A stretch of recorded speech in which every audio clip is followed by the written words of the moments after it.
What's up, everybody, and welcome to episode 6 of the BAMcast. I appreciate you being here. I'm your host, Baker Shields, and it's my goal on this podcast to help you learn, grow, and evolve by any means necessary. In today's episode, I've got Kevin Wilhite. You might remember him from a few episodes ago being mentioned in the chat that I was having with Alfonso Lopez. But Kevin is the owner of Triad Fitness Supplements and Nutrition. They've got 3 locations, and in this episode, we talk deeper about how Kevin and his team have built out the empire that they've got going right now, how they built and scaled their supplement brand, Define Nutrition, and so much more about Kevin's journey from dropping out to college to becoming a dad 7 weeks ago today, and a ton more about just overcoming adversity and what it really looks like to be an entrepreneur.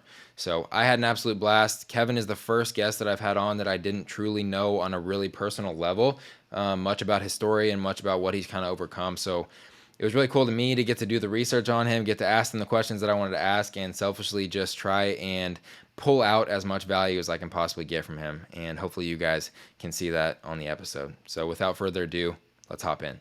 All right, Kevin, I am super excited to talk to you, man. Like I was even telling you before we kind of pressed record here, I feel like you're somebody that I have a lot of concentric circles with, right? Being like Chad and Alfonso and Anthony and like all these other guys, Ryan, which a bunch of people that obviously you work very closely with, but I don't feel like you and I have really gotten the chance to talk on a deep level. So that's selfishly, I'm kind of really looking forward to just dissecting your brain a little bit, seeing what I can pull and learn from, and just talking about your story. But I think even in all the research that I was doing to kind of prep, because you're kind of the first guest that I've had on that isn't somebody I know on like a super close, intimate level as just an entrepreneur and as a friend and everything. And I'm hoping to get to that point and hoping to share what I can and kind of look at what we can all learn from you and all the things you've accomplished, man. Yeah. Well, man, appreciate you being on. And, man, I'm hoping to learn a little bit more about you on this podcast as well, man, because I've gotten to see kind of you develop and you progress and everything that you're doing, man, and always excited to kind of keep up with you on Instagram, but excited to talk to you a little bit more in person, man, or at least over the phone. So. Yeah, absolutely. So I know you kind of have dubbed yourself and your podcast even, it's called The Unsuccessful Entrepreneur. Mhm. What does that term mean to you? I would say it's got a couple of meanings. I would say the first one is really where it kind of stems from when this was back in 2018, and we were going into our third year of business with Triad and Define Nutrition, and the partners that I started off with that were with me for the first 2 years had gone to go pursue some other things. I was taking on everything myself, and we hired some employees, and I was definitely just trying to kind of figure things out and kind of get past this point because we had definitely hit a decent plateau pretty early on into our first 2 years of business. So it was still very much a time where we were struggling to just kind of get things up off the ground, constantly worried if we're going to be able to pay the bills or not. Yeah.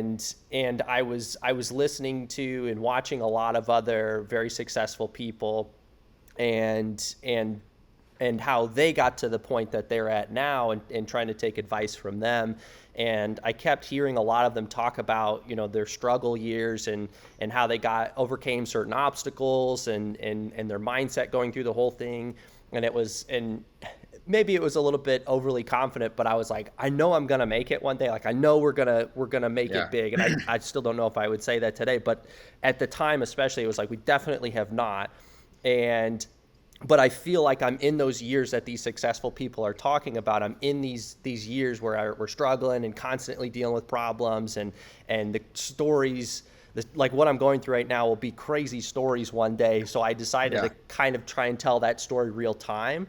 So I started throwing some posts up there, trying to be a little bit more real about what my life was like, about what the back end of the business looked like, and what those real struggles were that we weren't always super open about. I tried to tell those a little bit more real time, And that's where it started out as just really a hashtag, as like the unsuccessful entrepreneur, as like currently unsuccessful, still technically an entrepreneur, hopefully will be successful one day. And so that's kind of the main meaning of all of it, and that where that kind of stemmed from.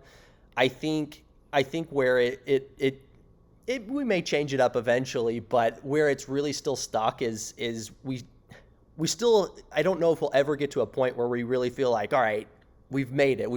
Now we're good. Now we can stop. We're as big as we want to be. We're now successful. Mm-hmm. So I feel like it will continually be somewhat of the mantra of man, as much as we've even grown since that point in 2018, we still have so far to go and so much more we want to do. So if we fast forward 10 years and look back at 2023, we're going to say, man, we really weren't that successful at that point. So yeah, which is always the goal, right? Yeah, absolutely. So we, I had Alfonso on a couple of weeks ago, and we talked even a little bit about you, and he even described you as, he's like, Kevin's a robot, dude. Like, that guy does not stop. But I also think that you mentioned a few things of what he and I talked about in that conversation, which was Chris Williamson, another podcaster. I mean, he talks, huge podcaster. I don't want to just diminish him down to just a podcaster, but huge podcaster, right? And he's talked to, thousands of high achievers at this point. And I think he even, he dwindled it down to like a couple of different traits that all high achievers have. And it's usually they have a superiority complex, which you talked about in that kind of like blurb right there. You talked about, you always believe, this is maybe just me being crazy, but I always think that I'm going to make it. Like, we're going to make it at some point. But another very key trait that he has noticed in almost everybody he's talked to, he talks about the having a superiority complex, like believing that I can achieve this, but also believing that I'm not doing enough, right? Like, I'm not there yet. Right. And so it's like a weird coupling of a superiority complex, believing that I alone, I'm destined for more, I'm meant to achieve more, I'm going to achieve more, but also I'm not doing enough, I'm not there yet, I've got further to go. So it's like a very weird kind of yin and yang going on there. How do you feel like you manage that in your own life? Sometimes better than others. Sometimes it's definitely stressful. Yeah. Man, I think the one thing that's kept me sane, even from early on all the way until today, is having something new that we're working on to implement that's exciting. Where, of course, as we've grown, we've had to implement more systems, especially with having more than just one location. We've got to put systems in place to make sure the things that I was doing on my own back in the day are now being carried out by everybody else that's in charge of those responsibilities, and a laundry list of checks and balances within that. But at the same time, we've been doing that. We've been doing a lot of the same thing this entire year. Yeah. But what's if we just did that, who's to say we're not going to do the exact same? And if we have to quantitate it as far as our sales go, who's to say our sales won't be the exact same as next year? So the thing that keeps me sane is constantly, or at least at all times, having some sort of project in the works, whether I'm actively working on it every single day or not, but some kind of something that we're working on to implement. Like, this is new, it could be a big hit, it might not be, and a lot of them haven't been. And man, especially early on, it was, we were trying, out of 10 new things we were trying, only one of them would work out. But as long as we're trying something, we'll figure out what does work and what doesn't work. And that's what's kept me sane. It's whenever we get stagnant of like, fingers crossed, hope we grow, even though we're just going to keep doing the same thing over and over again. That's where I started to go a little bit crazy, that's for sure. So always having a new project, something new we're implementing is keep, again, whether it works out or not, at least keeps me sane. So.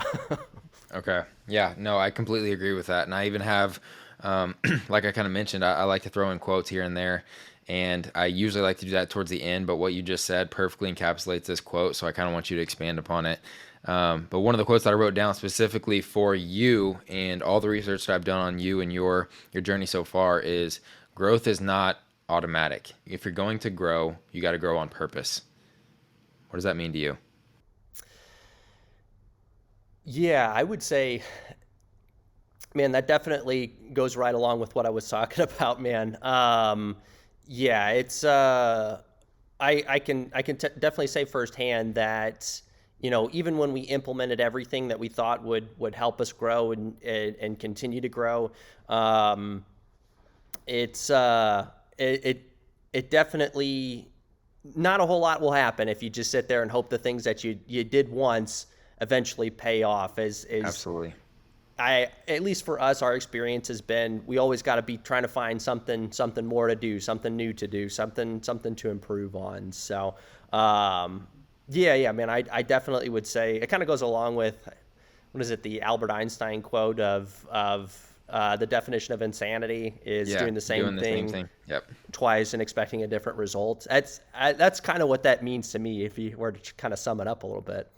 definitely. I mean, so Mike and I's company, AR Funnel, which is basically an acquisition and retention software for fitness coaches, we run into that kind of mindset a lot. Of, we even have some people that come to us with the idea that, this software is something that I can just press the on button on, and then I just get leads, I just get clients, I just get growth, right? And you can have the best systems in the world, like what you're talking about, but if you're not still growing on purpose, if you're not being purposeful with the things that you're doing to acquire more business or to bring in more people or to service your current client base or customer base better, you don't grow still. You can have this Cadillac of a thing, but like, if you're, same thing as a fitness coach, I know you have a big history in fitness, is you can write the best plan of all time, but if the client doesn't approach it with intensity and the right kind of execution to it, they're not going to they're not going to lose the body fat, they're not going to gain the muscle. Right. It doesn't matter unless you do it on purpose. Right, absolutely. And man, kind of two parallels to that, as I know with working with some people just kind of lightly, more than really intense, like some of the coaches that we know, like Chad. Like I don't Yeah. work nearly on a level. I've never worked with someone nearly on a level that he does, but I know from working with the people and even working with my own stuff, is if I keep my training and my dieting consistent, like obviously it has to be consistently there. But if I'm not working to improve it or make changes or kind of go through seasons or ebbs and flows of it, I tend to stall out and not see a whole lot of progress. And man, where I think that really parallels to business is man, even if you do create something that is the Cadillac of the industry, number one, where it's going to be awesome at first, everyone will probably get a little bit used to it, and even if they don't, man, there's going to be competition. There's going to be other people that are trying to create something just as cool, if not a little cooler. So you got to be one step ahead, man. 100%, 100%. So I knew this was going to kind of happen. I think we can go back and forth all day on some of this stuff, but I want to tell a little bit about your story. Okay. So I've got a few kind of like points in time, I guess, that I want to call out and just like take a window into your thought processes, like what you experienced. So I was able to find in your history on Instagram, you made a post with you and Alyssa, and you posted the exact date that you would have graduated from college. Talk about why you chose not to do that and what that looked like for you. Definitely a very pivotal moment in my life. Man, the story really starts while I was in college. It was at Missouri State, and that's where Alyssa and I met, and we met at a very pivotal moment in my life. I was actually going to school for graphic design. I completed 3 years of school, and where it was an area that I was definitely very interested in, and those skills have definitely played over into what I do today, at least early on. It wasn't something that I was overly passionate about, and I was doing enough to make decent grades, but I just didn't have that fire underneath me. Yeah. And in, gosh, what year would it have been? I want to say it was 2013. Thomas Oglesby, who manages our Yukon store, he helped open up the Norman store. Plays a huge role at the company today. He got a job at a place called Supplement Superstores in Springfield, Missouri, where Missouri State was. That's the store. The location we even worked out was a store that was started by the guys that own First Form They Yep. opened their first supplement store in Springfield, and then went on to open more stores and start First Form and all that. So he got a job there, and he started, and it was where both of us shopped, and we had friends that worked there and really liked the company a lot. And he started kind of diving into like why the company is so much cooler than anywhere else, and why it made so much sense in supplement retail. And then he really started getting into all the opportunities that they provided and upward growth and this and that. Our manager from that time ended up going and opening up his own franchises in Kansas City with someone else, and I think they've got like 8 locations or something crazy now. But Wow. but that lit me up. I was like, that is just something I'd be pumped to do. Yeah. So pretty much immediately I was like, how do I get a job there? And applied and was working with the guys there. Eventually got hired on when they needed somebody. And I did 1 semester where I was working at supplement superstores and going to school. And then we had summer break, and I got to just do full time at supplement superstores, and I got to put in extra effort. I got to do things within the community and just pour everything I had into it. And I was not going to lie, I was putting a lot more effort into that job than I was in school. Yeah. And then school was about to start up again. And I was like, I just don't want to have to split my time again. I love the opportunities here. I love the day to day. That ended up being a pretty awkward conversation with my parents about me dropping out of school after 3 years to go work in supplement retail. And, they definitely were not super happy about it. And they eventually kind of lightened up. I think they could tell how excited I was for the opportunity there, and understood and kind of saw how happy I was pursuing that. So they eventually said, I don't know what this will end up looking like, but he's at least happy right now. So Yeah. It is what it is. So I didn't go to school what would have been my senior year. Obviously, Yeah. Alyssa did go to school. We met right around, I think it was a month after I started working at supplement superstores, and Alyssa. So Alyssa's going to school. I'm working at supplement superstores and not going to school. I think I was technically enrolled, but I took like 1 class. So, and the guys I was working with were Chad and Vincent. Thomas was moved to a different location. So I'm working with these guys, Chad and Vincent, and they're as gung-ho as I am, if not more, and really are in this boat where they want to go open up their own location, whether it's a franchise or their own thing.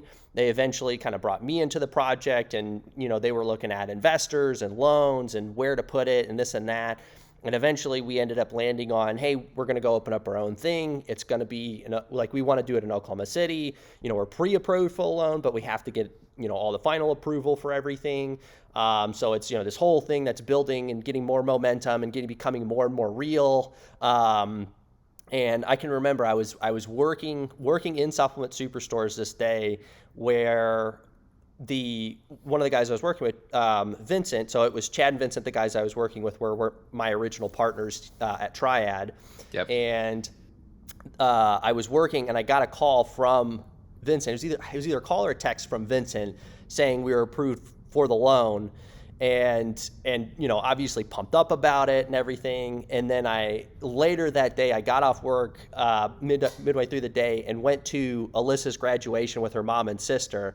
And I don't even know if it occurred to me at the time that it was like, we got approved for a business loan the day I should have graduated. That's insane. That's like a crazy full circle moment. Yeah.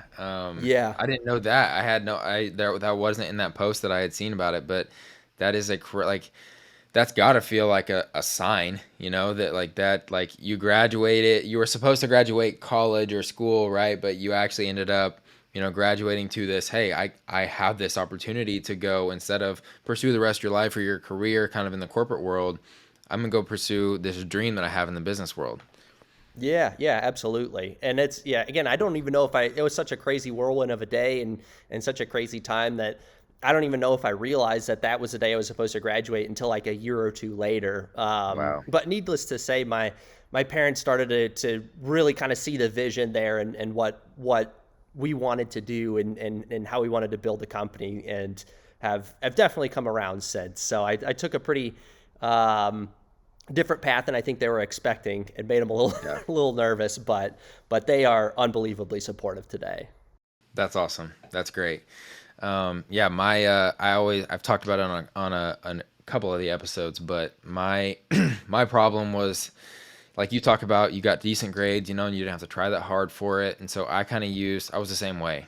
I was getting the A's and the B's, and a couple of C's here and there, depending on how hard the class was. But it was like, if I had to cram and learn the entire class the week before finals, or a couple days before the exam, like I kind of had that ability to hyper focus and be fine, right? Like pass and be fine. And so I kind of justified sticking it out in school. And I was an entrepreneurship major, funny enough.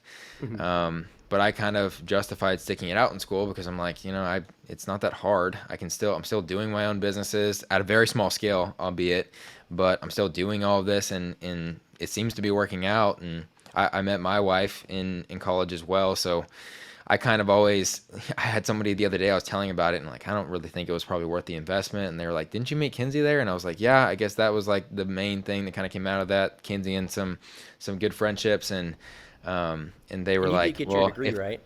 I did get my degree, yeah, but I've never used it once. So I've never like applied for any type of a job. It's all been like off of, relationships and opportunities that I've kind of seized. But the person I was telling about, I probably shouldn't have invested that much money in it. And they were like, well, I feel like if you told most people they could invest, whatever it is per semester, if they can invest in, the $60K it is to get a degree or whatever it is, and pay and get a wife, like an amazing wife, and 3 or 4 great friendships, like they would probably take that. I'm like, you know what? You're right. Like that was worth it, I guess. You know what I mean?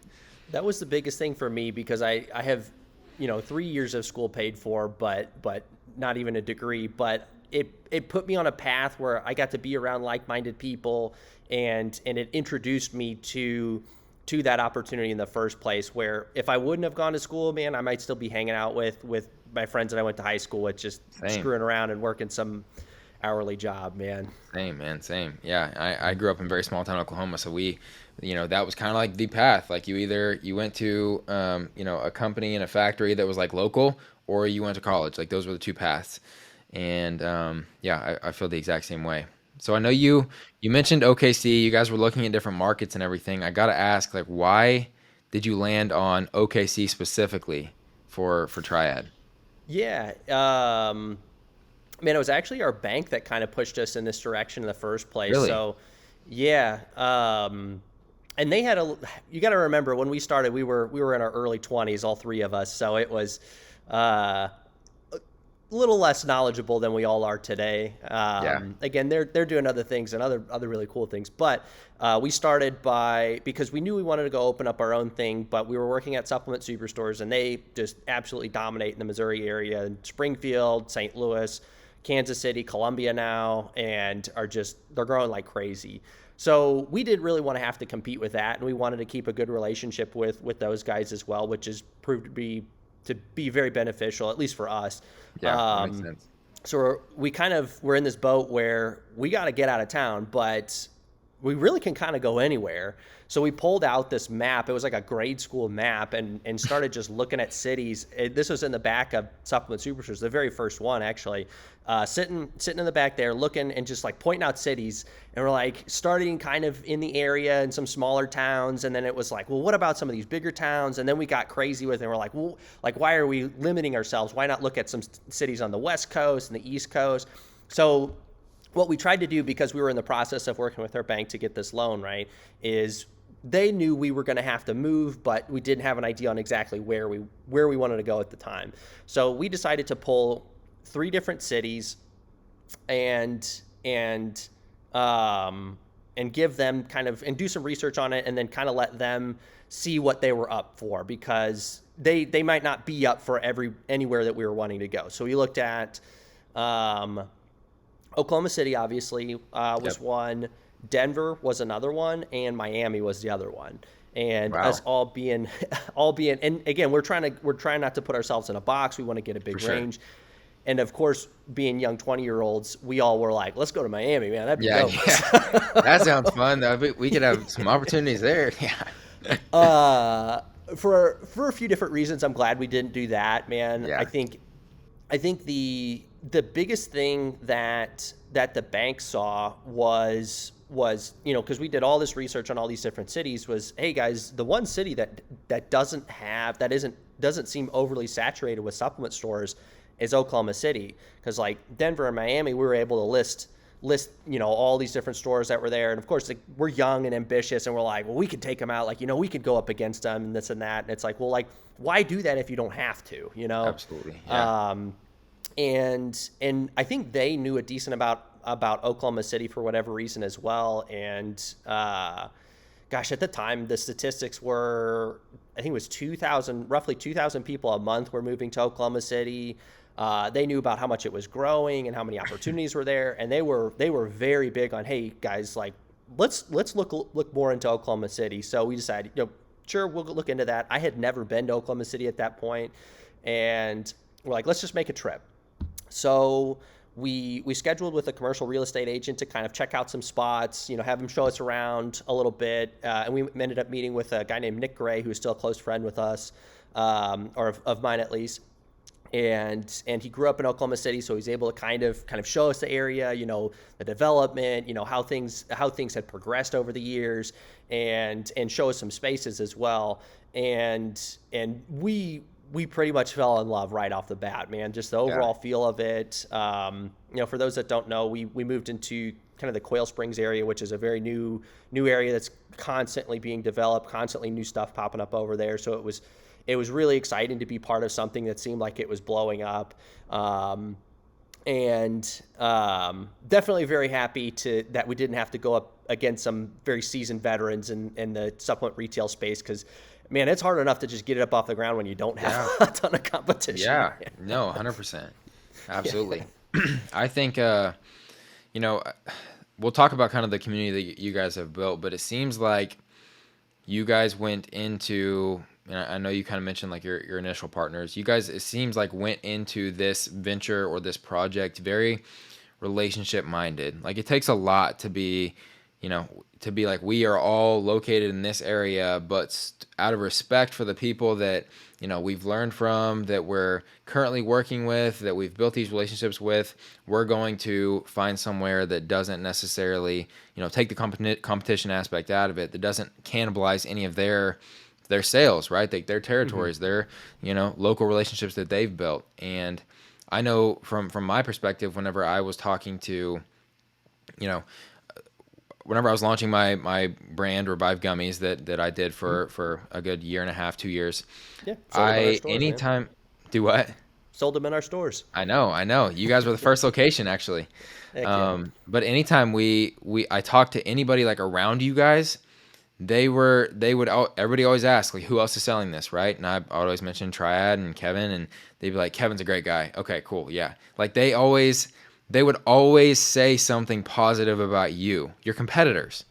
And I think that speaks volumes about you and what you guys have built. But what allowed you guys in your early 20s to approach that with such a mature, I guess, mindset going into it?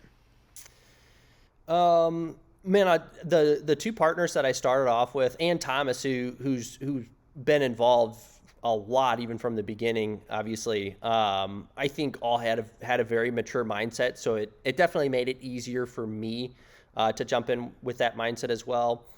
I think a lot of it stems from supplement superstores as well. The business itself generally had, or tended to have, a very, very mature mindset when it came to at least competition, of being respectful, and I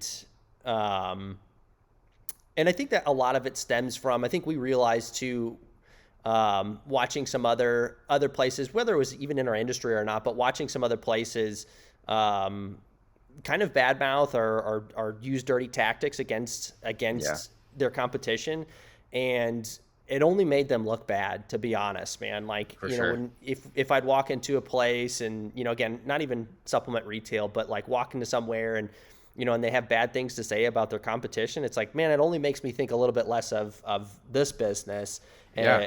more than I really think less of the business that you're talking crap on. So, For sure. I think we had that realization, and I think that again, a lot of that stemmed from supplement superstores kind of learning that lesson. I think, again, all the partners were very mature as well, so we were able to kind of jump in with that mindset. We didn't have to learn that lesson the hard way, luckily. Yeah. But yeah, we learned pretty quickly that, or like went into it with the mindset of, man, if we talk crap on anybody else, man, it only makes ourselves look bad. So. Yep. 100%. I agree with that wholeheartedly.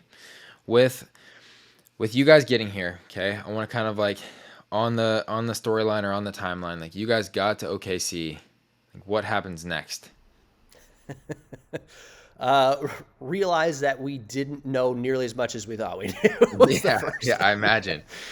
Yeah, I would say, so we moved to Oklahoma City. It was next to impossible to find even a place for ourselves to move into, like a rental house, because we didn't have jobs and nobody wants to rent to 4 people without a job. Yeah, without proof of income. Yeah. Yeah. And, but we actually moved into the commercial real estate agent's rental house that he just moved out of, like total stroke of luck there. Yeah. So we moved in there. We had about 3 months of build out at the store. Even just renting that space was tough. Not a whole lot of people wanted to rent to a brand new business when not sure how it's going to do. For sure. But we had 3 months of build out. We also were developing Define Nutrition at that point as well, because the initial loan included cash for a number of products to launch right off the get-go as well. Man, a lot of just doing like painting walls, tearing up carpet. We learned how to build a wall, installing fixtures like flooring, shelving, this and that, kind of learning all that.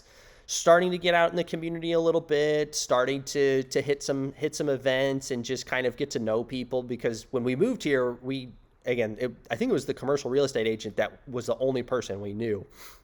So trying to kind of get to know some people. So after 3 months, we moved here in August of 2015 and opened in November of 2015.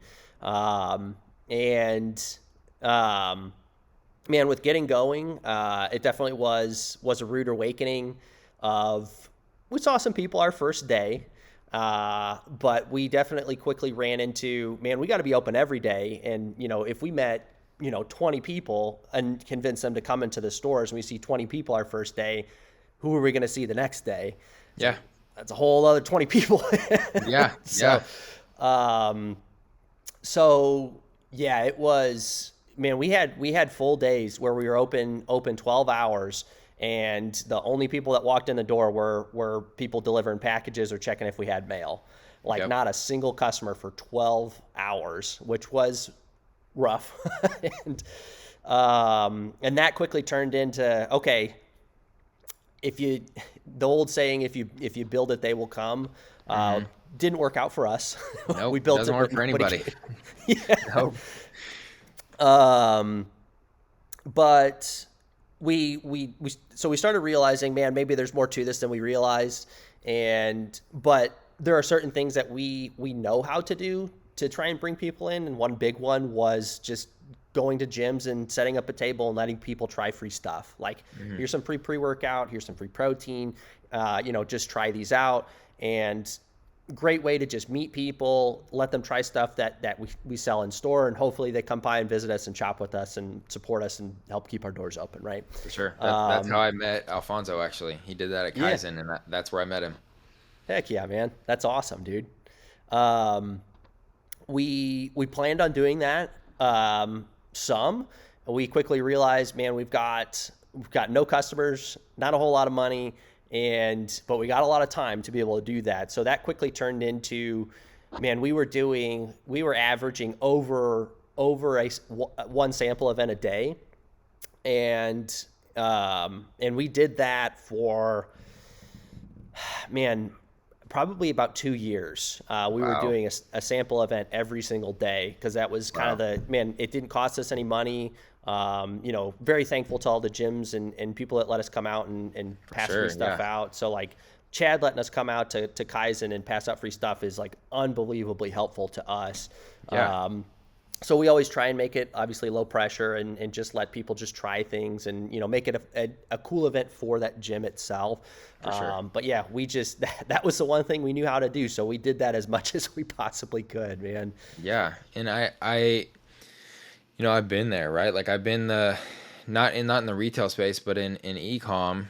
I equate it to, I'm going to put up this website and I'm going to put all this time into designing it and it's going to have the coolest products and I feel so great about everything. And then I get one visit by my mom, or I put all this time into this launch and I haven't like posted about it, but like it looks so cool and the graphics are so cool and then my dad's the only one that buys, like that stuff is heartbreaking. And it's the type of thing that like what you let in with of like the unsuccessful entrepreneur. And it's that's phase one, or even really probably like phase five, because phase one is the getting the loan, right? And then it's the 3 months of store build out. And then it's the, where the hell are we going to live? And then it's the, it's like all of that stuff. And then like to go through all of that pain and work and long hours, and then to have those 12-hour days where not a single person comes in the door that's not trying to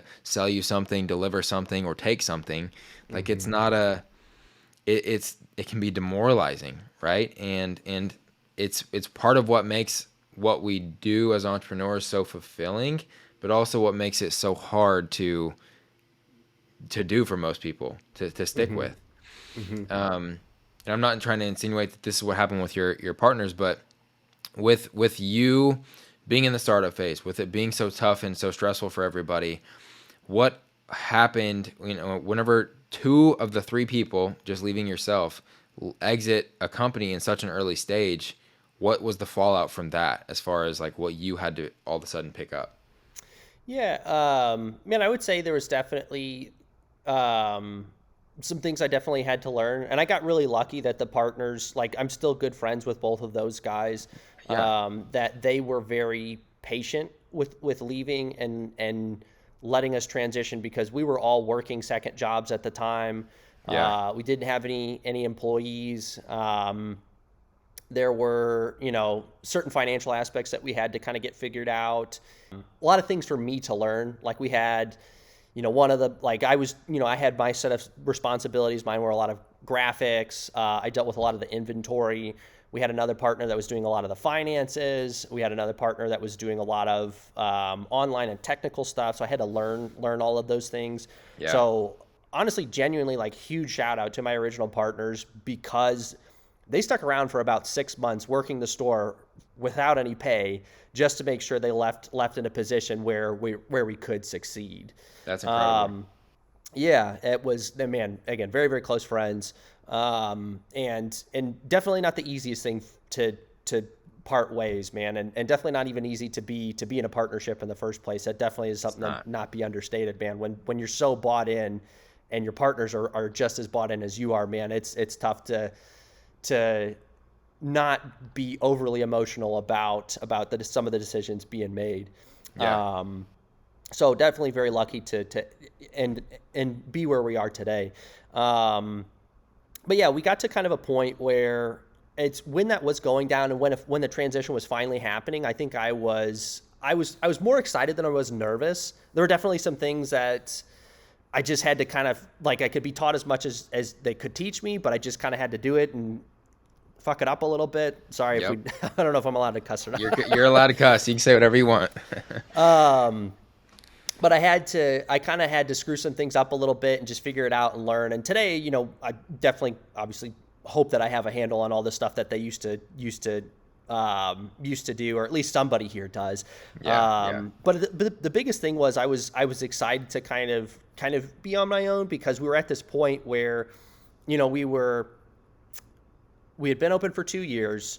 We had seen it. We'd grown to be enough sales to where we could pay our bills. We could pay our rent. utilities, loan payments, whatever we had. Didn't really have enough to pay ourselves, so we were all still working for free at that point in time.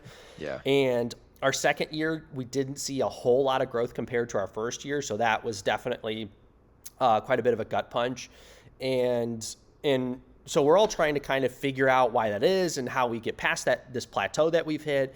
And it was very difficult with 3 people total. It's tough to make big decisions and make big changes and all be on board without a ton of discussion about it and coming to compromises and this and that. Yeah. And, I had my opinions. They had other opinions on things that they thought should need to happen.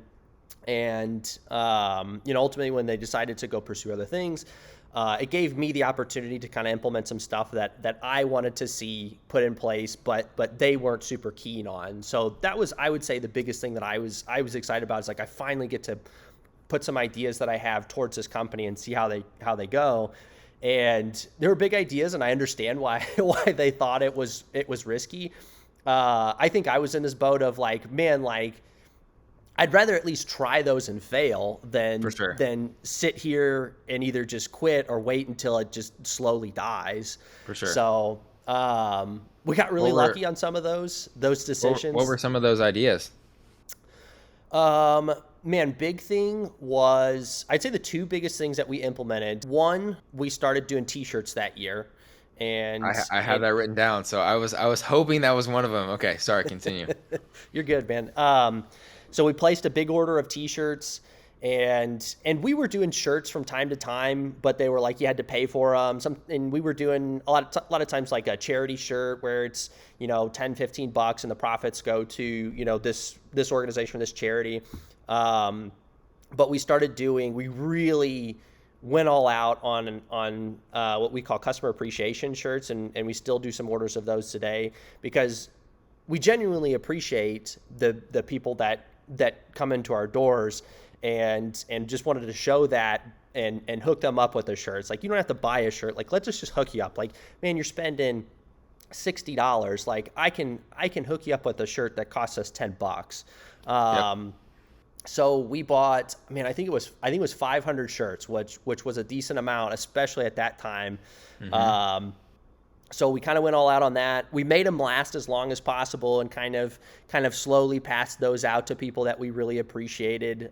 So that was a big thing. So I think we finally got a little bit of marketing out there in that regard.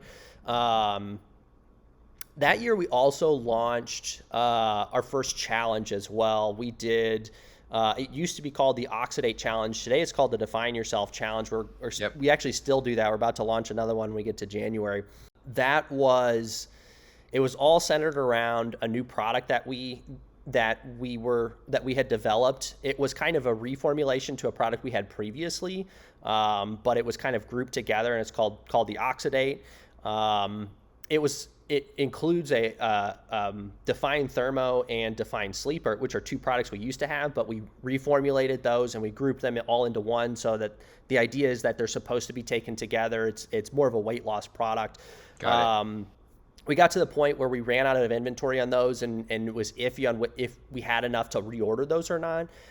So when we got to 2018, I said, let's move forward with it. Like, I had put a lot of time into reformulating that, and we placed the order for that in 2018, and we got to launch that product in April of that year, and we launched a challenge based around that as well, of like, if you purchase a product and you see the best results with it, we'll give you, I think it was $500 at the time for 1 male, 1 female.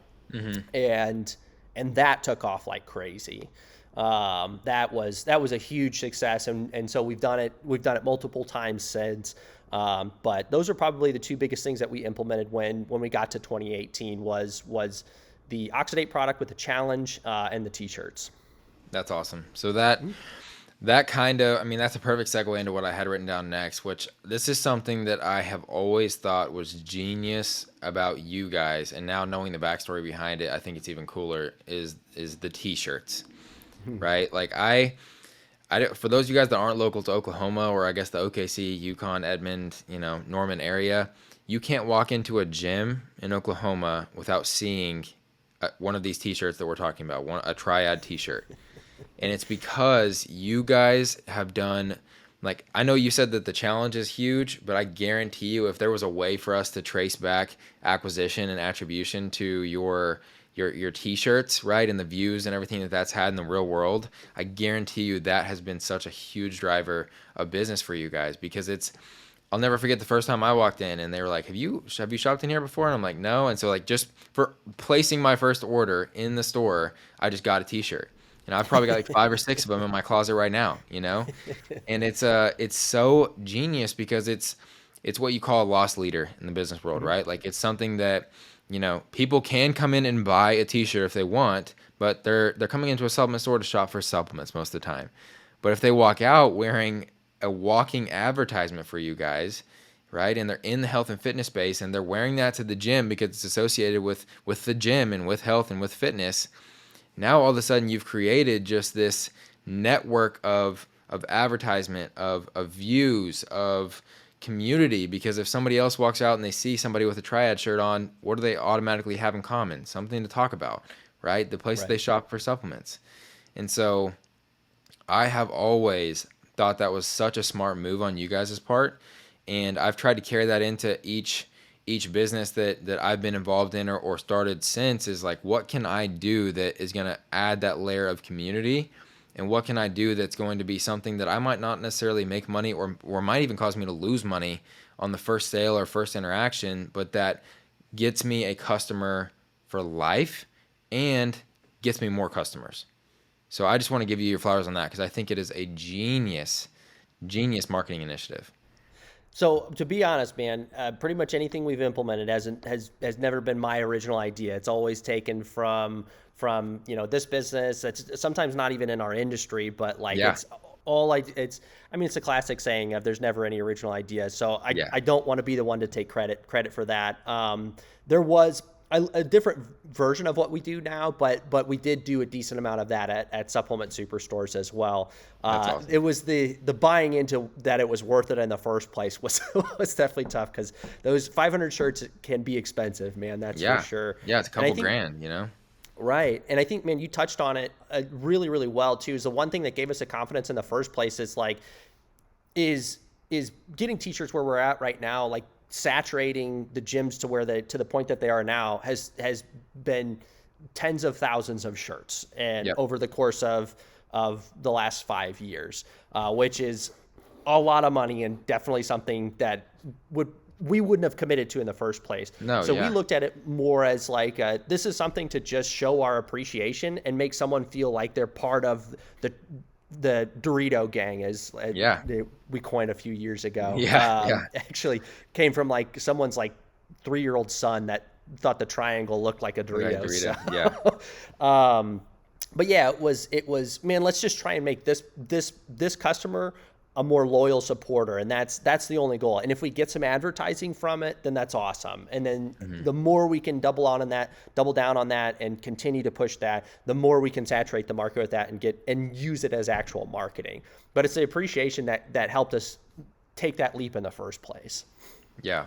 And I think it's genius, and the best ideas do typically come from other industries. In my experience, is like, if you can look at what somebody else or some other business or some other even industry out there that's not even necessarily always going to be related to you, if you can look at that and you can think, how can I apply that in my own business? Those are where the best ideas come from, because then you get to take, as the visionary, as the CEO, or as even just a leader in your organization, you get to take something that is not necessarily completely brand new, but you can make it new and novel and an impact driver in your own community, in business and organization. So I think I wanted to say that to you, and I had it written down from the beginning because I've always thought that was just such a great idea from you guys. So I want to give you Appreciate you. your flowers on that.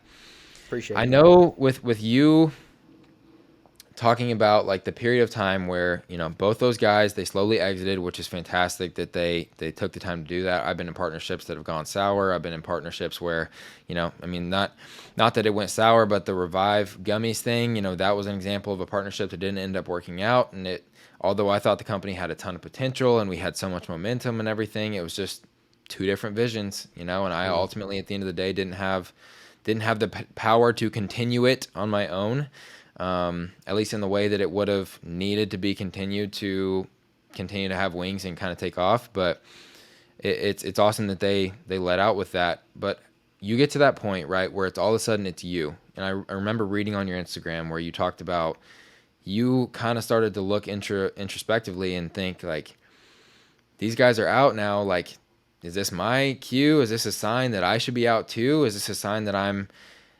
done? What do I do? Do I continue to go down this path? So what was it for you that kept you in on Triad?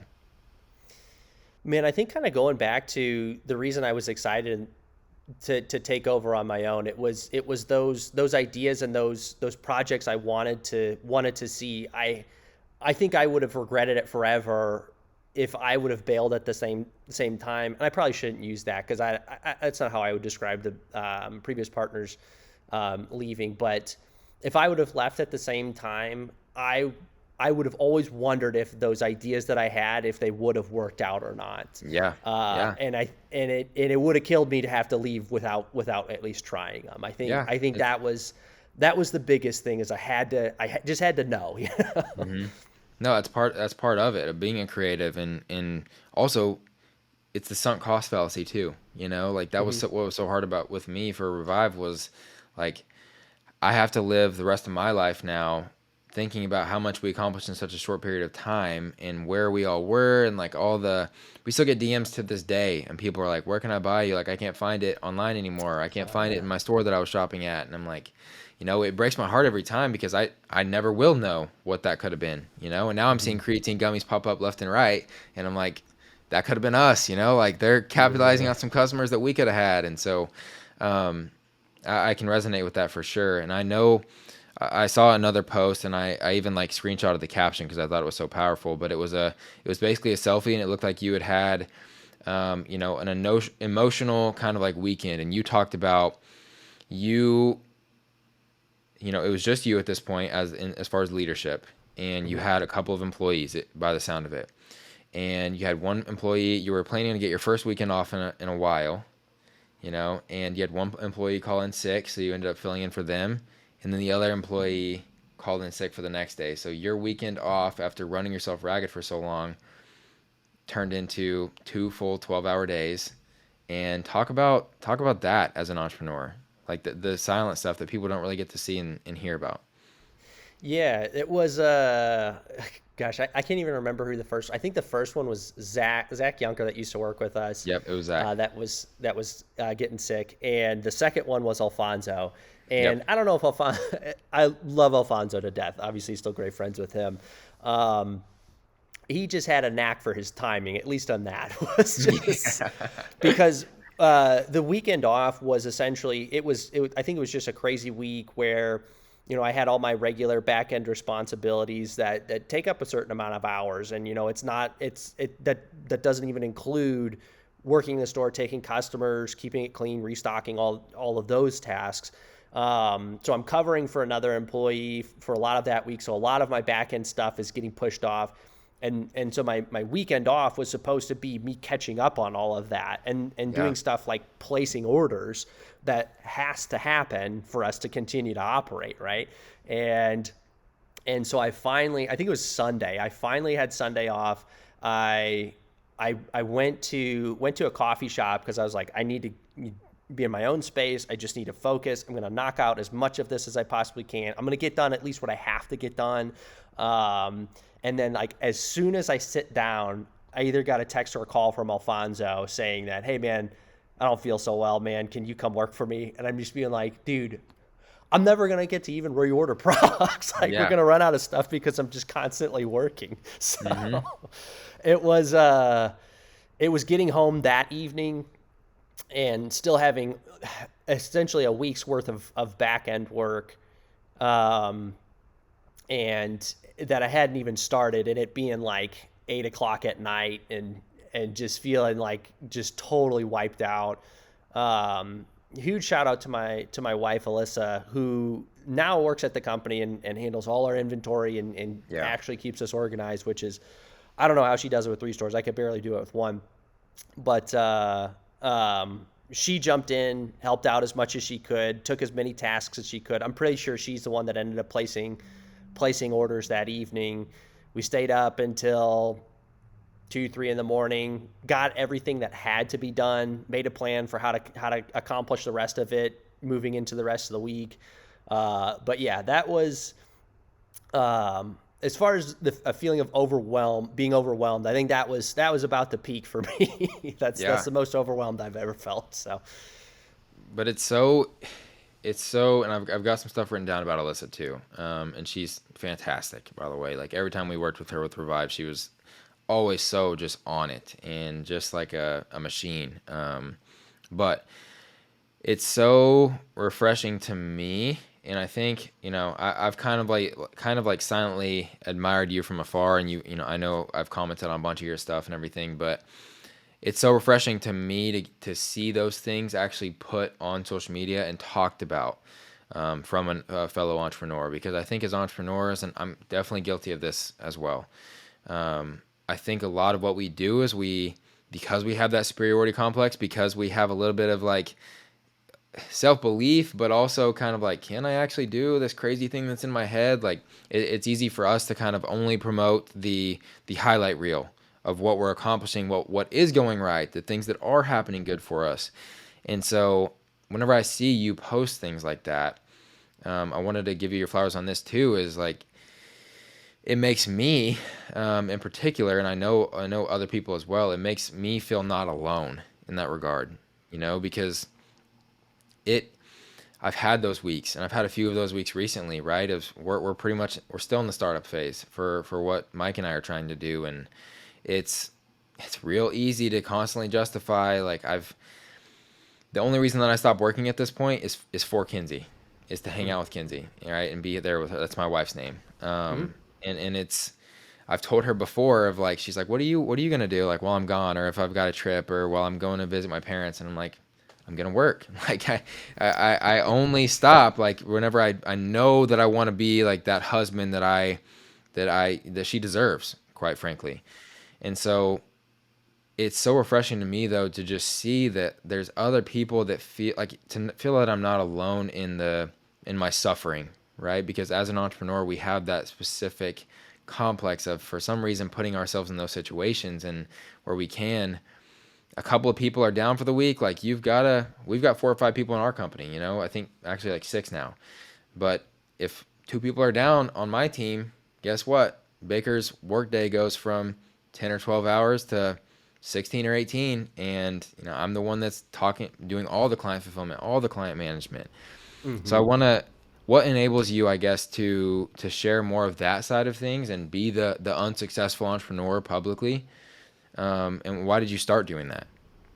Yeah, I would say, man, I think one thing that definitely helps, and that post in particular will probably be a good example, is I took that picture that evening, and then got to work, but I didn't post it that evening. I took that picture knowing because I could feel it in the moment. It's like, this was the first time that I feel so overwhelmed that I don't know if I'll be able to accomplish everything. Is the task, me and pretty much everybody else here has always been like, man, if I'll figure out the time, like I won't sleep tonight, we'll get it done, we'll do whatever needs to happen. Like I've pulled my fair share of all-nighters, but that was the first time I was like, I don't know if I'm capable of it, and that feeling was pretty daunting.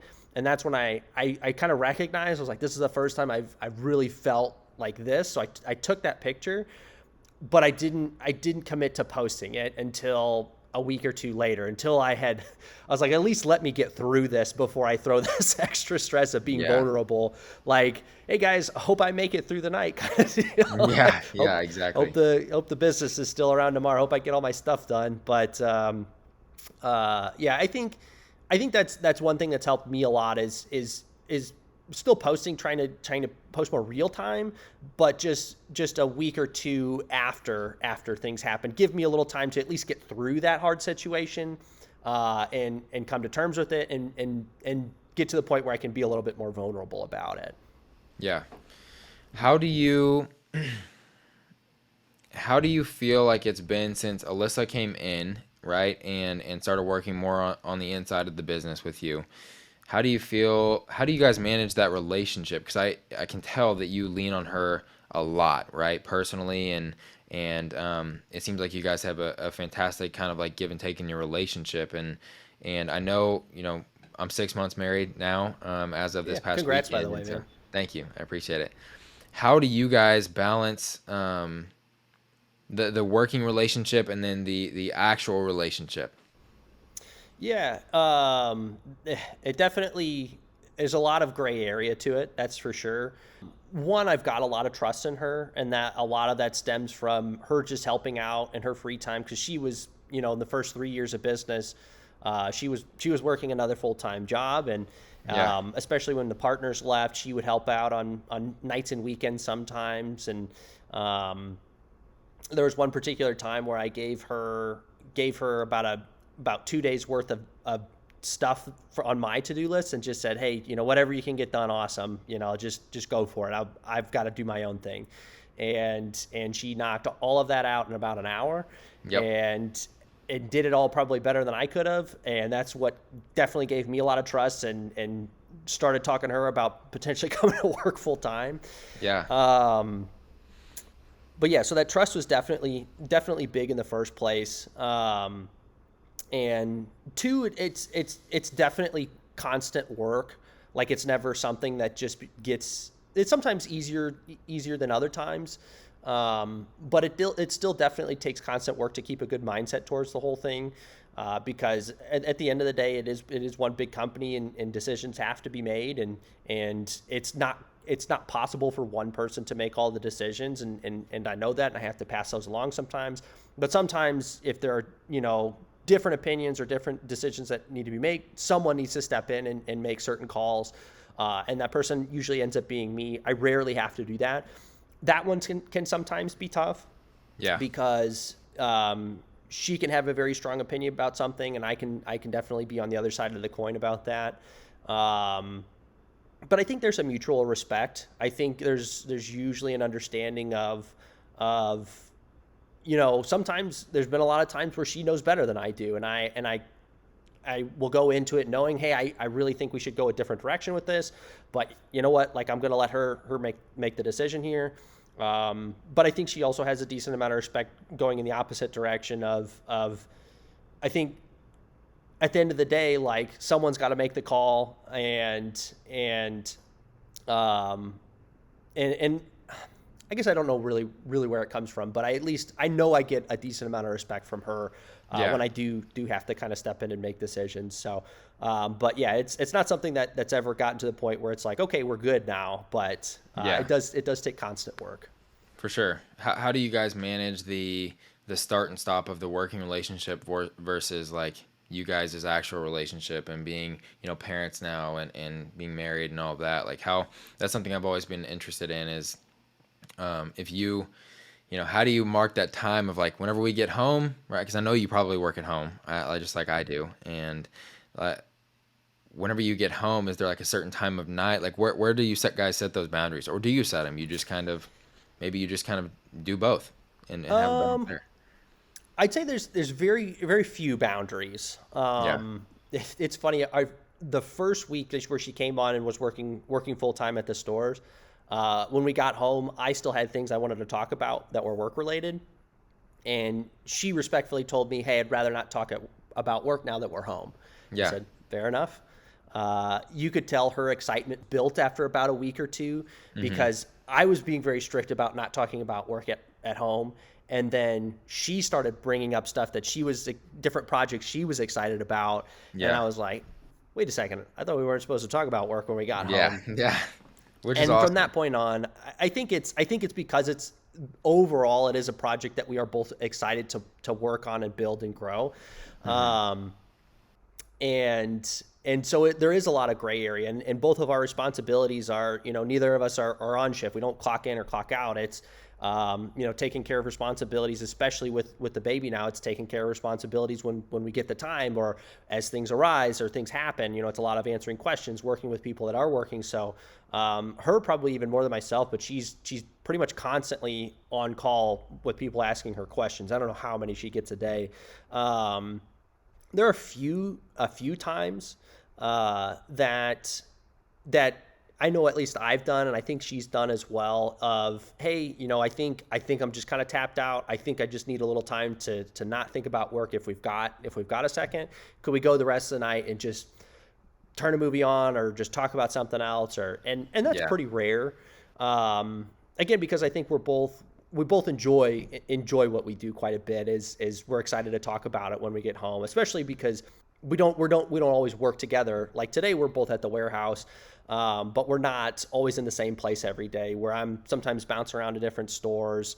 Sometimes I'll be at the warehouse and she's working from home or this or that. So it's a little nicer to reconvene. We've both been working on the same thing all day, different aspects of it, and then get to kind of reconvene at the end of the day and like, here's what I did, here's what you did. So yeah, I think that's important. I know I've talked to several couples in entrepreneurship, and it gets, from what I've seen, is like it gets really tough if you're working on the same thing side by side the entire day, and then you go home at the same time. So you're spending, like, you're waking up together, breakfast, work for 12 hours, lunch, dinner, like everything, and you're like, oh my gosh, I just need to get away from this person by the end of the day.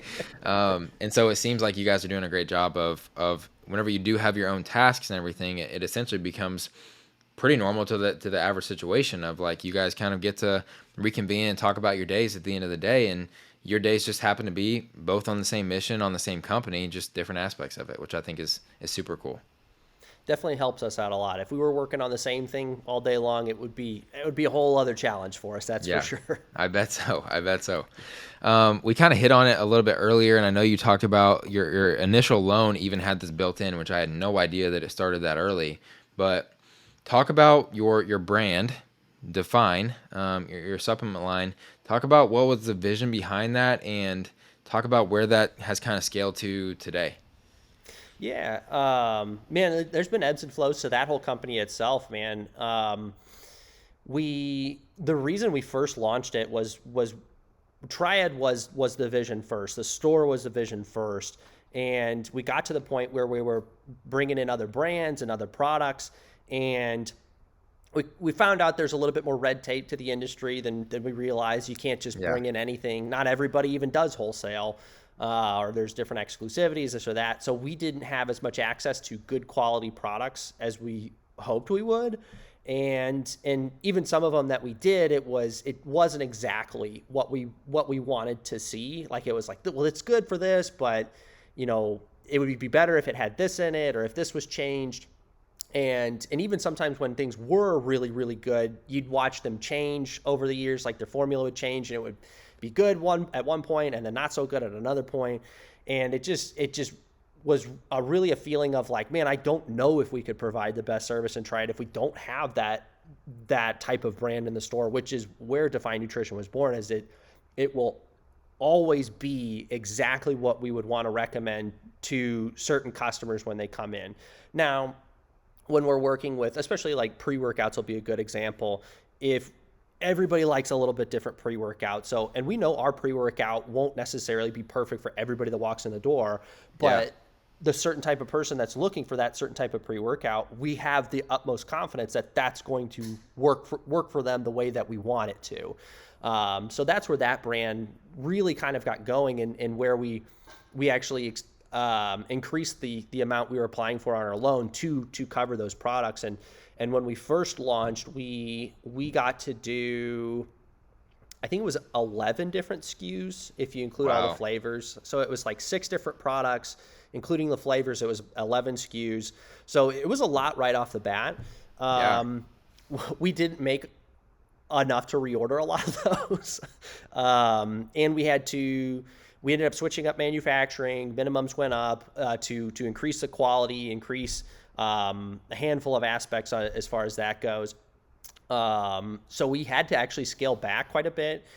We had to focus just more on Triad. We got a little bit more access to some good quality brands. So we had to scale back to Define to be, at one point, I think it was only 3 SKUs. Yeah. And in 2018 is when we relaunched the Thermo and the Sleep and the Oxidate box. So it kind of was like, that's was very much needed in Triad. It was more For of sure. that was the idea as opposed to it trying to grow Define.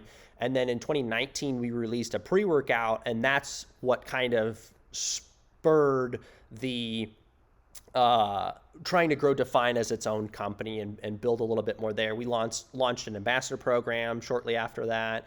We have launched a number of different products now. We're somewhere in the 20s as far as SKUs go. We're starting to. It's really cool, man. We've really for the first time we've got one employee that has 10 hours. They started in store, but they've got 10 hours dedicated directly to Define Nutrition, not Triad. That's the first time this has ever happened this year. Yeah. And it's on the wholesale side of things, as he's built a number of wholesale accounts, some in the Midwest, some on the East Coast a little bit, and has got a lot of momentum with it. So it's really cool to see Define kind of growing outside of Triad. So, man, we've got plans to kind of hopefully get a little bit more D2C going.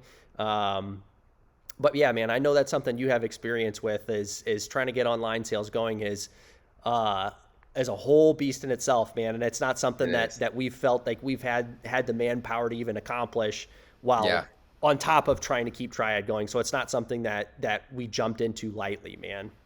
It's tough. Yeah. And it's the big thing is like, that's a huge accomplishment that you guys have gotten to work one employee up to kind of just doing that.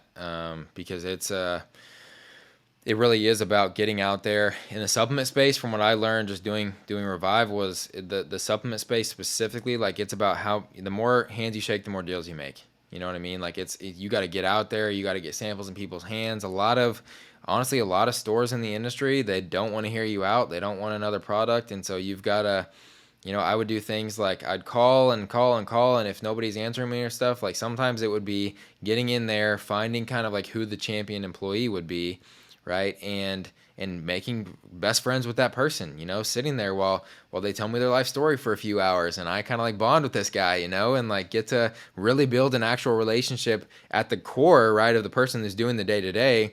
And that does two things for you from what I learned, and I'm not telling you anything you don't already know, but that does two things for you is like, number one is it helps you have an in some point in the company other than just trying to call some type of a sales rep or some type of a accounts manager type of role. And it also means that whenever somebody comes into the store, if that employee that's actually working in retail has the relationship with you, whose product are they going to walk over to show when someone's coming in looking for a creatine gummy?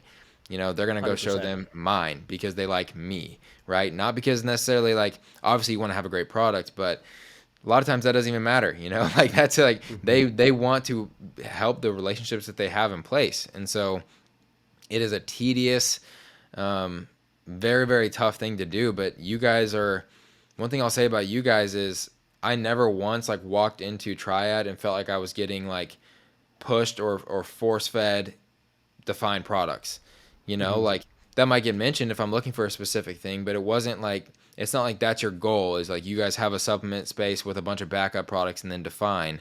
It's truly looking at, like you said, the customer on a one-on-one basis and what are they looking for, what do they need for their specific goals. And if that ends up aligning with define, hey, here's this product, like we can back it because we had it created, like this is what we made for people just like you. So I thought that was cool too, because I never once got pushed or sold. It didn't feel like anyone had a commission on their head for I got to sell this much define today. Yeah. And it's funny, man, we actually did have to, what you just explained, we had to kind of relearn that lesson where it's something that we learned that's our best strategy within store. We kind of had to relearn that within wholesale as well of like, we had this idea of, we won't make as high of a margin because we've got to sell it to these retailers at a discount so they can make a margin, but we'll be able to sell a lot more of it, hopefully easier because of that. Yeah. And in reality, there were no shortcuts, just like you said, man. That we had to. That's the only strategy that's worked for Ian, and it's something that he's been working on for over a year now, man. And is finally just starting to really gain some traction with it. Mm-hmm. But that's the only strategy that's really worked is actually getting to know these people and to get us in the door in the first place, and hopefully actually be recommending and selling some of our stuff. That's awesome. So with the online side, how is that kind of going? I'm always curious to know kind of what are your plans to get that to kind of compete or be near the same level as the wholesale side? Or even has it surpassed it? Yeah. Wholesale is definitely the biggest. So all of our wholesale, like our wholesale compared to our D2C, like online sales is, at least right now, massive. Like our Yeah. wholesale makes up a lot more of our independent defined sales than our D2C does. Um, yeah, it definitely is a tough thing, man. I think we've got a lot of presence with Define here in Oklahoma City, but the people that find out about Define usually buy Define through Triad, which is awesome, obviously. Yeah. But trying to kind of branch outside of Oklahoma City can be difficult because we can't get out there and meet these people face to face nearly like we do here in Oklahoma City. So it'll definitely be one of those things where we go back to the drawing board a lot, where we try 10 different things and only one of them works out. Man, we're kind of getting in this boat, and this is something new actually, so I don't even know if it'll work out or not, but we're starting to do little care packages of some samples of the stuff that we make, some of our more popular stuff, and sending it to people that have shown in one way or another a little bit of interest online, Wow, that's but awesome. not purchased. Of, hey, we Yeah. saw you had some interest via this avenue or this avenue. Like an Just wanted to abandoned send you cart some. or something. Yeah, and it's and I don't even know if we've really figured out. That's one idea. I don't even know if we've necessarily figured out if that's even possible or not. But that avenue, we found a kind of a couple, like we just did a round of ambassador applications recently, and we're very picky about who we bring on. Yeah. We don't have the ability to treat each ambassador like we when we bring someone on as an ambassador, we provide a lot. We typically try and do an announcement post to kind of bring some attention on them. We typically, leading up to that, we'll have to get a photo and a video shoot to be able to have the content to make that post. Yeah. You're typically getting invited to certain events, and so we provide a lot for our ambassadors. So we're not capable of bringing on everybody. We would not be able to provide that level of service for every For sure. ambassador that we brought on. So it is fairly selective. So there was a portion of the ambassadors that applied on our last applications that had never even really tried any of the products before, at least from what we could tell. So that was one avenue for us of like, hey, like here's a little care package, just try some of the products and even see if it's something that you like, man. Yeah. More than anything, and that's kind of bled into like you said, the abandoned carts idea, and it's something that was literally just an idea, and we've never even really looked into it all. It's super creative. I love it.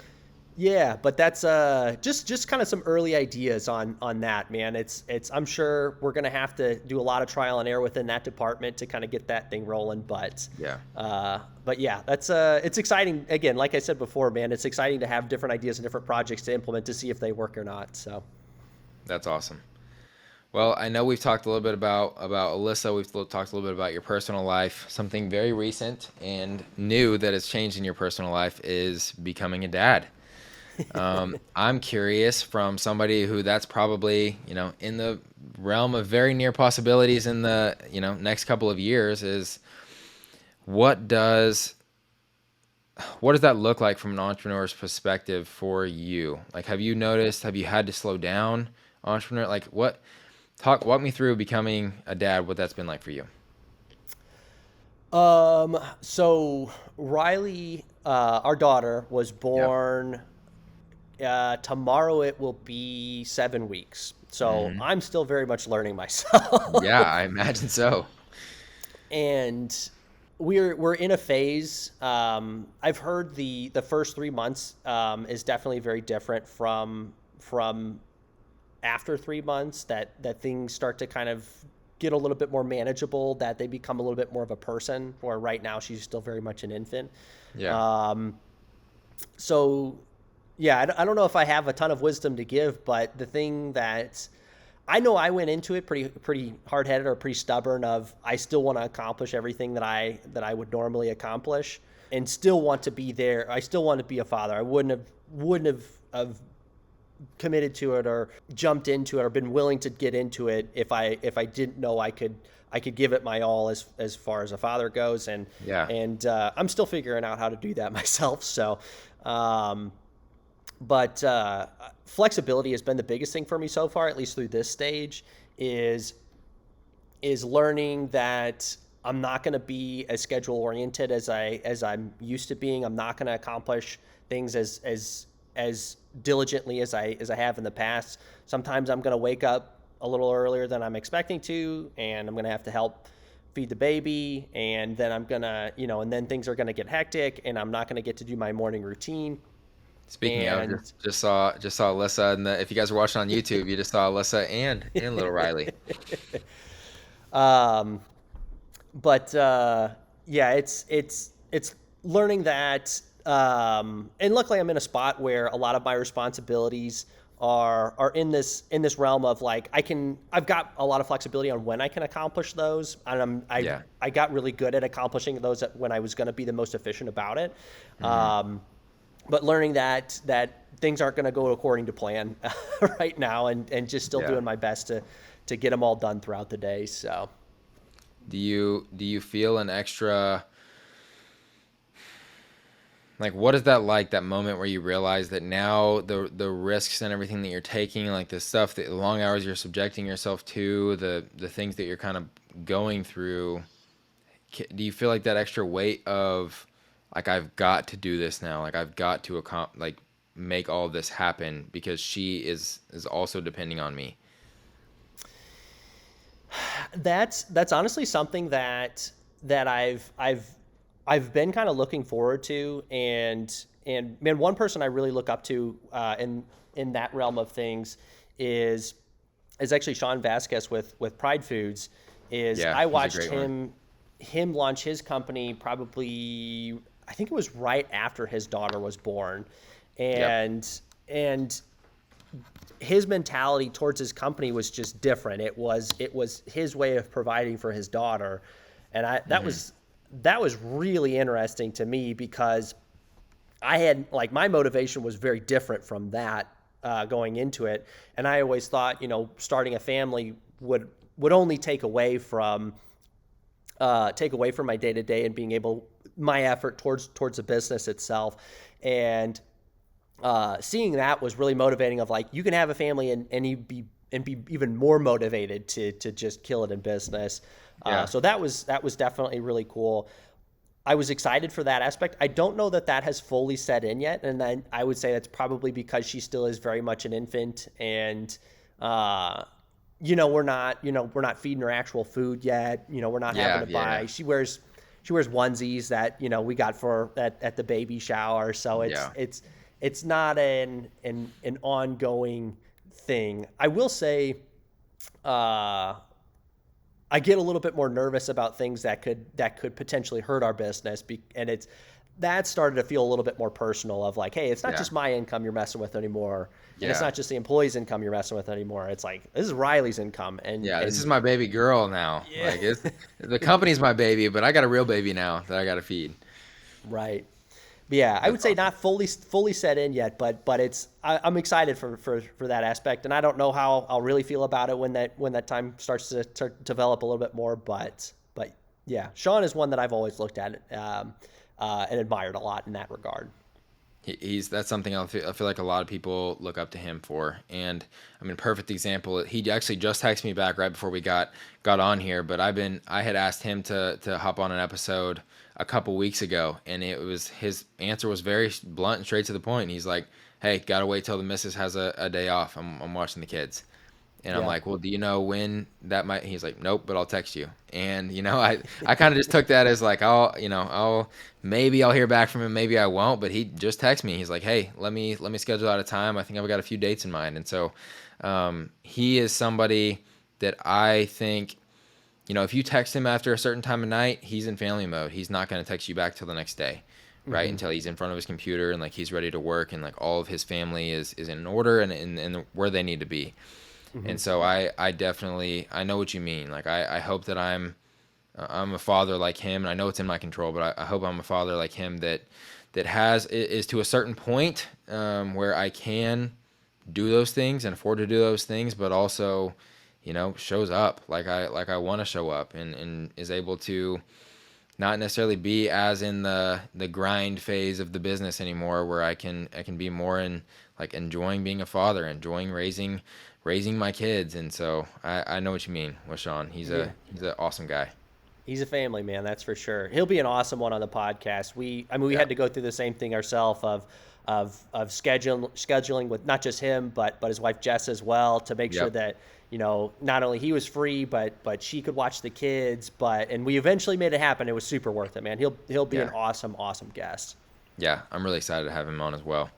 Yeah. And I do have a couple of more quotes that I want to get through. I know I know I've taken up a bunch of your time today, but No, that's all right, man. I know I get talking, so. no, I'm the same way, and I could do this. I could do this all day. This has been a blast. So, the first quote, it's really, really long. But again, I think each of these encapsulates a lot of the things that we've talked about today. So, this first quote's a little bit longer, but I want you to speak to this. So, it's not hard to start a business, but it's hard to run one. It's not hard to start a fitness journey, but it's hard to live a healthy lifestyle. It's not hard to make a kid, but it's hard to be a father. Things worth doing in life don't come easy. They take consistent, calculated, and intentional effort, but they also reap rewards you can't even fathom. I'd love to hear your that one, thoughts on that man. one. Yeah. Yeah, 100%. To sum it up or to parallel that, it's the, motivation will come and go and usually be there in the early stages, but discipline's what actually ultimately gets you to that end result. For sure. And yeah, just like anything, man, is nothing great really comes easy, at least for me. I wish I was a little bit more lucky than I am, Same. but yeah, man, that's a really, it kind of breaks it down quite a bit more, man. I like that one quite a bit, man. And that I think, man, especially hitting that kind of moment when partners were leaving and I was taking over on my own. It was, I think a little bit difference in mindset. There was, I think we were all hoping for the business to take off faster than it did. Yeah. And I think the one mindset that served me well, at least in that situation, was I'm at the point where I don't know how long things are going to take to get to the point where we're paying our bills and I can pay myself and live a little bit more comfortable life. But I know if we keep trying, we'll eventually get there. Like, as long as we're consistently trying new things and trying to implement something that does get us there and keep the things that we know are at least driving us a little bit, we'll eventually figure out, we'll get smart enough, we'll figure this out, and we will get there. I don't know how long it'll take. It could take a decade, but we'll get there. Yeah. And that comes with a lot of inner work, I feel like, too, is, Mike and I just got back from California, where we went and we paid 5 figures for a single day kind of like intensive. And it was with a guy that made us kind of look internally at a lot of our own kind of bullshit and the things that, I struggle with and that I'm not great at, or that I might have going on in my head or my heart or my life. And same thing for Mike. And then, you look at how you're operating individually as entrepreneurs, then you got to look at how your partnership, right, is lining up and everything. And it's like, if I run my life in a chaotic fashion and Mike runs his life in a chaotic fashion, and we're trying to sync up all this chaos together, and they had us go through a list of questionnaires, and we found out that us two as a partnership were operating at around 54%. We were on the same page on 54% of what they asked us.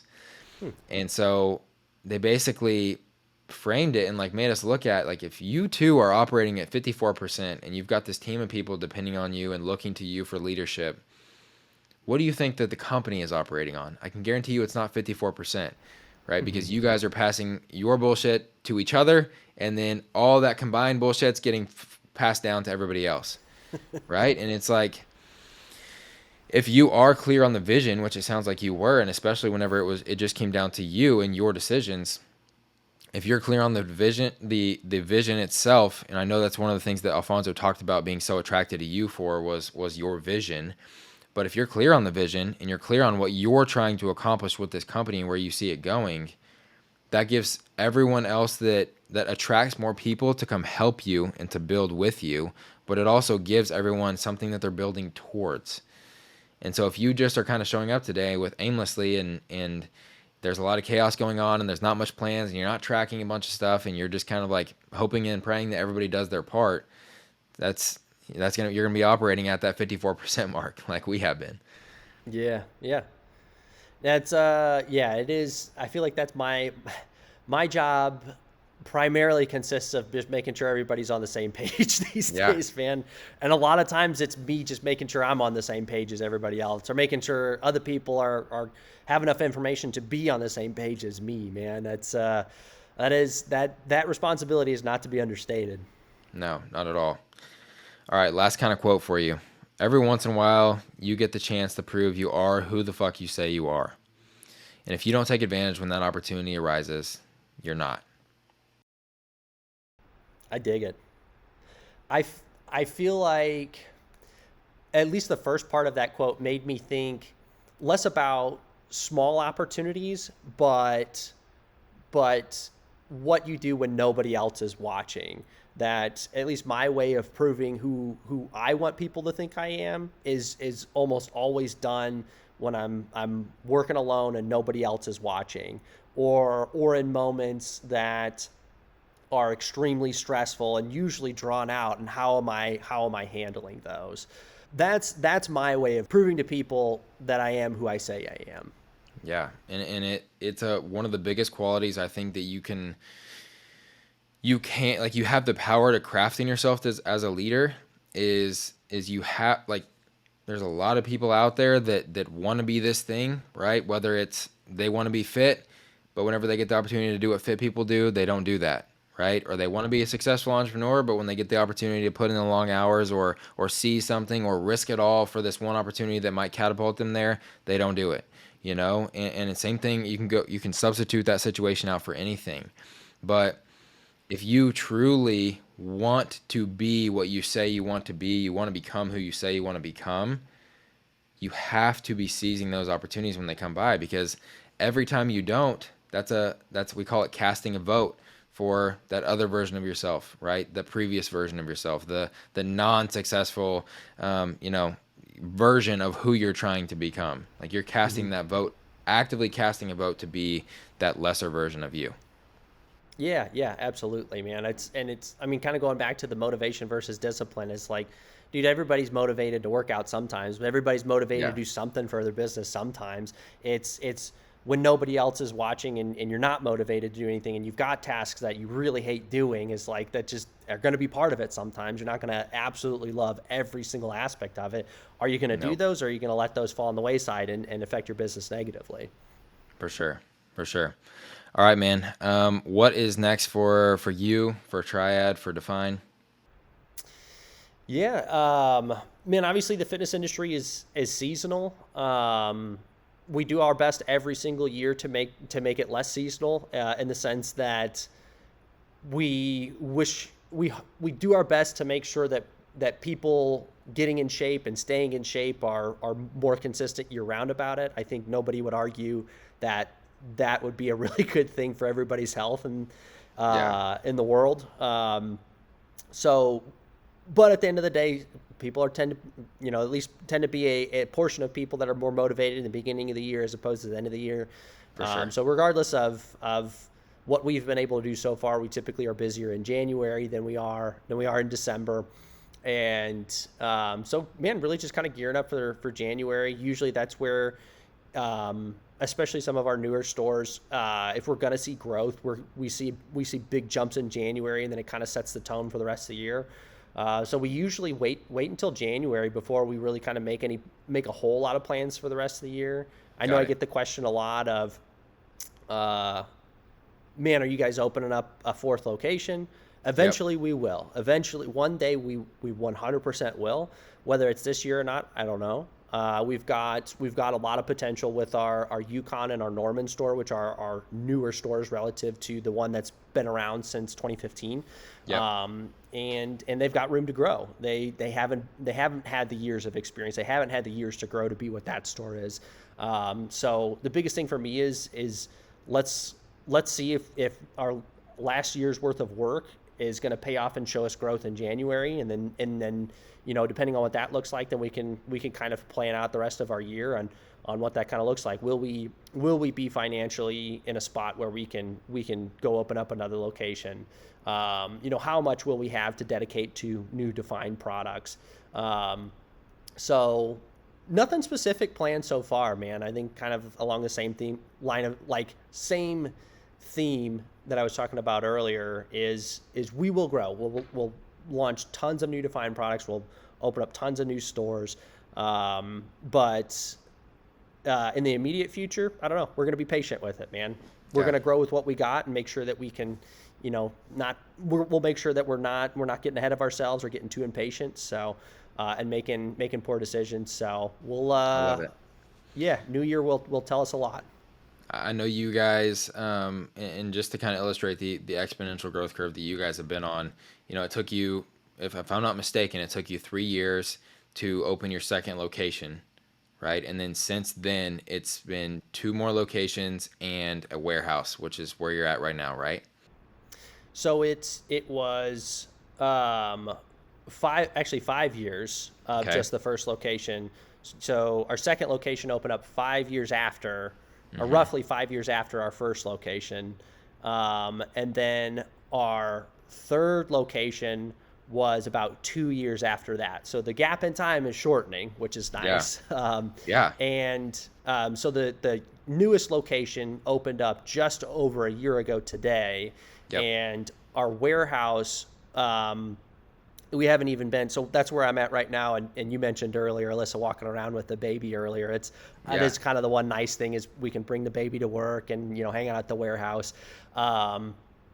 Definitely makes being a parent to a newborn a little bit easier, having that flexibility. Oh yeah, I bet. But we've been in this warehouse for less than a year. So yeah, that's awesome, man. Well, it's from my perspective, it's been very, very cool to watch you guys and to see you talk about, I know everyone's asking about the new location this year, against what I would love to do as an entrepreneur and just taking big risks. Like we're going to wait 1 more year and then to watch you open up that third location in Yukon. And then not too long after that, I felt like the next day, right, launched the warehouse and how it went from, the couple of pallets that were in there initially and all the posts you were making about that. And then now you're like, hey, we're kind of looking at, sometime soon in the near future, we've kind of filled this thing up. We're probably gonna need to look at more warehouse space. It's been awesome to watch. Real quick, man.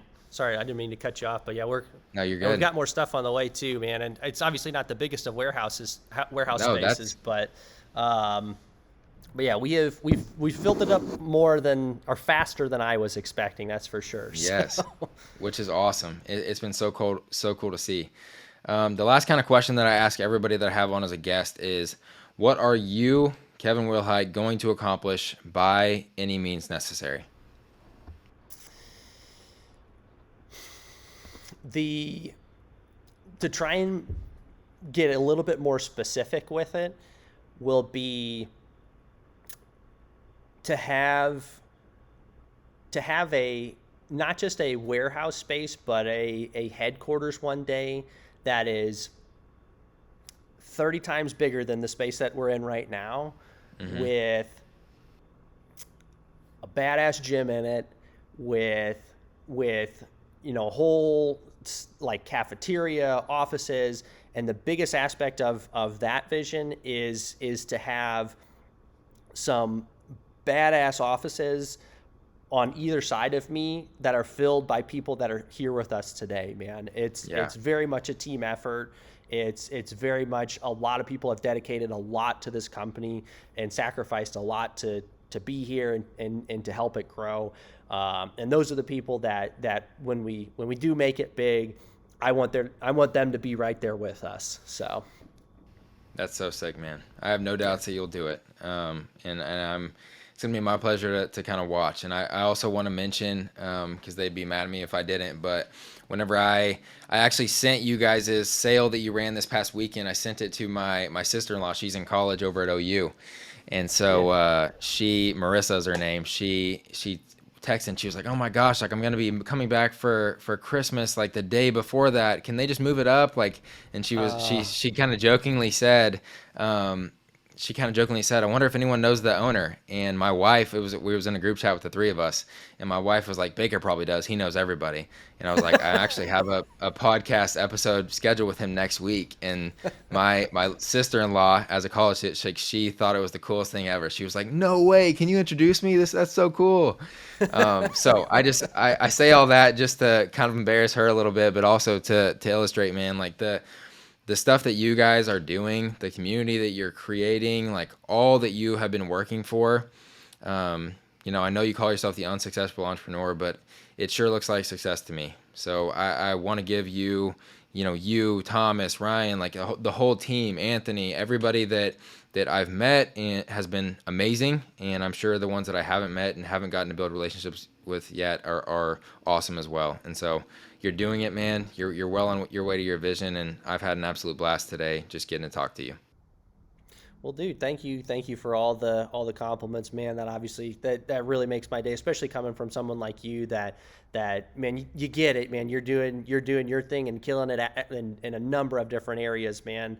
And dude, killer podcast too, man. This was one that was genuinely fun to be a part of, man. Yes, awesome questions. You got me talking about stuff that I could talk about all freaking day. So I'm like, you're trying to shorten it a little bit. So, man, really appreciate you having me on, man. This is not just fun, but humbling as well, man.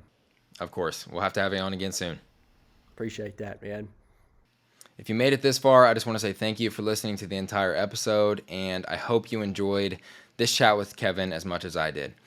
As always, you guys can find the links to all of Kevin's companies and even his own social media in the description, as well as the links to all of my companies in case you want to support the show or support me on an even deeper level. But make sure you go and follow Kevin. I promise you guys won't regret it. He posts some awesome stuff, and he really gives the inside perspective on what it's like to be an entrepreneur, something that I need to work on a much deeper level.